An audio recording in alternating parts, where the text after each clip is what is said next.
Kégy a Lévai járás kedves kisközsége. E 618 lelket számláló falu érdekessége, hogy a járási székhelyétől és Újvártól való távolsága egyformán 39 km. A falu polgármestere a tavaly novemberi választások óta változtatott hivatást, de a rövid idő ellenére sok munka áll már az új vezetés mögött. Molnár Péter szeretettel és elhivatottsággal beszélt falujáról, bemutatója teljes körű és minden témát érintő volt. Számunkra is meglepő volt hallani és tapasztalni, mennyi mindent rejt a kis falucska érdekességből, intézményből, múltbeli eredményből és jövőbeli tervekből egyaránt. Községünk területén már a kőkorszakban is éltek emberek, ahogy erről az itt elvégzett régészeti ásatások tanúskodnak. Az első írásos emlék községünkről 1295-ből való. Ez egy oklevél, amelyet jelenleg az esztergomi primási levéltárban őriznek, és ez őrizte meg községünk nevének első alakját, Keged alakban. Ebből lett aztán évszázadok folyamán Kéty, és a 20. század elején egy belügyminiszteri rendelettel Érsekkétyre változtatták, azért, hogy megkülönböztessék a Tolna megyei Kéty községtől. Csehszlovákia megalakulása után hivatalos neve Ketty lett, a második világháború után új nevet kapott, Kvetná lett belőle. 1991-ben pedig helyi népszavazás eredményeképp újra Kéty lett a hivatalos megnevezés a falunknak. A lakosság száma 618 fő, ennek körülbelül 90% a magyar nemzetiségű. Felekezeti megoszlás szerint valamivel több a református, mint a katolikus. Úgy a reformátusoknak, mint a katolikusoknak szépen felújított temploma van, melyek a világháborúban ugyan súlyos károkat szenvedtek, de a 60-as évek közepén a kétyiek összefogása révén újjáépültek. Az összefogás nagyon fontos. Közös erővel az úgynevezett Z-akció keretében épült ki a falu középületeinek jelentős része. A sportház és a tornaterem, az óvoda, így kapott emeletet az alapiskola épülete, de említhetném a kultúrházat, vagy a központi buszmegálló melletti ingatlant, ami jelenleg a postának ad otthont. Mindent persze a jó szándék sem tud megoldani, vannak problémák is. Talán a legnagyobb a község lakosságának fogyása. Évről évre csökken a lélekszám. 100 év alatt a felére.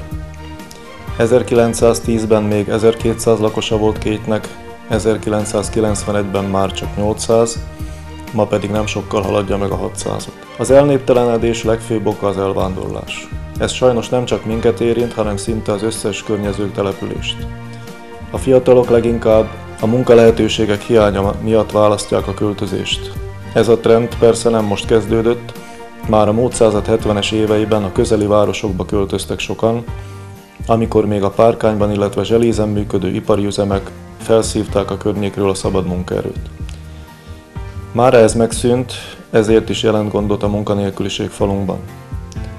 Pillanatnyilag 26 közhasznú munkást foglalkoztatunk, akik tevékenységükkel nagy mértékben hozzájárulnak falunk arculatának szebbé-tételéhez. Községünkben minimális az esély az elhelyezkedésre, főleg azóta, hogy megszűnt a helyi mezőgazdasági szövetkezet. Azt az 1700 hektár termőföldet, ami régen biztosította a lakosság nagyobb részének a megélhetését, most néhány mezőgazdasági vállalkozó műveli, a gépesítésnek köszönhetően minimális munkaerőigénnyel. Az önkormányzat megpróbál segíteni különböző projektek segítségével, ebben az évben már 4 új munkahelyet tudtunk létesíteni, és ha minden jól megy, januártól újabb 5 ember alkalmazása válik lehetségessé. A fiatalok itthontartásának a munkahelyek mellett a megfelelő infrastruktúra is alapfeltétele kell, hogy legyen óvoda, iskola, játszótér, legyenek biztosítva az alapszolgáltatások, a szórakozás, és akkor lehet, hogy többen lesznek, akik a költözés helyett a maradást választják. E cél érdekében lett felépítve falunkban egy 8 lakásos bérház,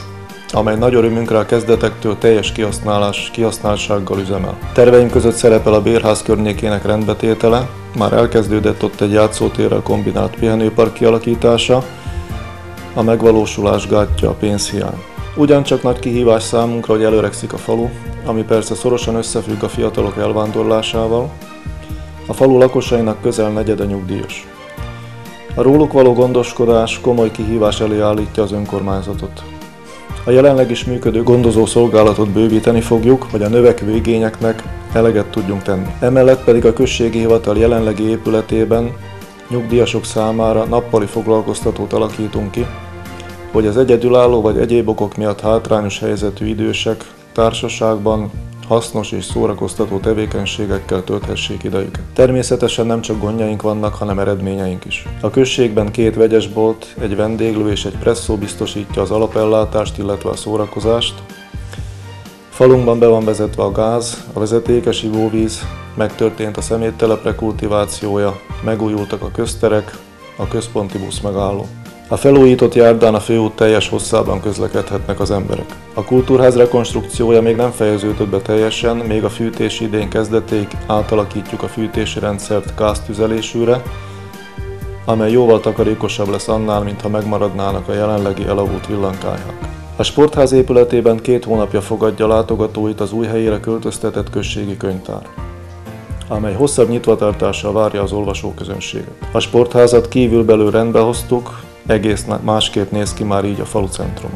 Folyamatosan és fokozatosan újítjuk fel középületeinket. Most a valamikori tűzoltószertár és vele párhuzamosan a községi hivatal épülete van soron, ezekben folynak a munkálatok. Reményei szerint rövidesen teljes egészében a község tulajdonába kerül a falu központjában üresen álló épület, melynek egy részét a posta bérli, és az ingatlan átépítése és felújítása után a községi hivatal ide költözik. A régi községháza hivatali helységeiben falumúzeumot alakítunk ki.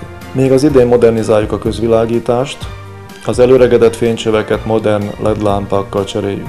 A közbiztonságot térfigyelő kamerarendszer segítségével tervezzük javítani. Látható, hogy optimistán nézünk a jövőbe, viszont nem feledkezünk meg a múltról sem. Igyekszünk rendben tartani a régi és új temetőt, gondozni őseink sírját, és jeles alkalmakkor fejet hajtunk a világháborúban elesett kétlyek emlékműve előtt. Községünkben emlékművet állítottunk a holokauszt kétről elhurcolt áldozatainak, valamint a megbékélés jegyében a falunkban dúló harcok idején elesett német katonák emlékére is. A halottakról való gondoskodás mellett azért a fő hangsúly az élők, ezen belül is a fiatalabb nemzedékek igényeinek kielégítésén van. Községünkben egyházi óvoda és teljes szervezettségű alapiskola működik. Elemi érdekünk, hogy működése zavartalan legyen, hogy a kétyi kisgyerekek helyben kapják meg azokat az ismereteket, amelyek segítségével felnőttként majd boldogulnak a világban. Az óvodások és iskolások tevékenyen hozzájárulnak a kulturális élet fellendítéséhez is. Állandó résztvevői a falunkban rendezett kultúrműsoroknak, megemlékezéseknek. A kulturális rendezvények szervezésében oroszlán részt vállal a Csemadok helyi szervezete, amelyik a járás egyik legrégebbtől folyamatosan működő alapszervezete. Évtizedek óta gondoskodik arról, hogy falunk kulturális élete mindig pezsgő legyen, ez leginkább a pacsirta éneklőcsoportnak köszönhető, amely több rangos elismerés birtokosa. Az önkormányzat rendkívül fontosnak tartja a civil szerveződések tevékenységének támogatását. A Csemadokon kívül anyagilag segítjük a sportszervezetet, a Kiskertészek helyi szervezetét, a Vadászszövetséget, valamint a Rokkant Szövetség helyi szervezetét. A sportszervezet szintén már több évtizede aktív falunkban. Jelenleg csak futballszakosztálya működik, de régebben sok sikert elért asztali tenisz szakosztálya is volt. Foci csapatunk a járási bajnokság második osztályában szerepel. Az önkormányzat szívügyének tekinti a falu lakosságának rendszeres tájékoztatását a közügyekről, a falu életének legfontosabb eseményeiről. Ennek érdekében hívtuk életre a Kétyi hírmondót, amelynek számait negyedévente minden háztartásba eljuttatjuk. Községünk életének kiemelkedő eseménye a falunap, amelyet évek óta augusztus második felében rendezünk meg. Az idei lesz a jubileumi 20. Már csak ezért is igyekszünk emlékezetessé tenni kultúrprogramokkal, esti koncerttel. Nem véletlenül beszéltem végig többes számban. A felvetett problémák megoldása és a felvázolt tervek megvalósítása meghaladja egy ember erejét. A polgármester csak úgy érhet el valamit, ha munkájában támaszkodhat a képviselők, a község alkalmazottainak és minden polgárának segítségére, akik bármilyen módon és mértékben hajlandóak és képesek segíteni abban, hogy Kéty virágzó faluvá váljon. Reméljük, ha legközelebb Kétyen járnak, már ismerősként fognak megállni a falu főterén.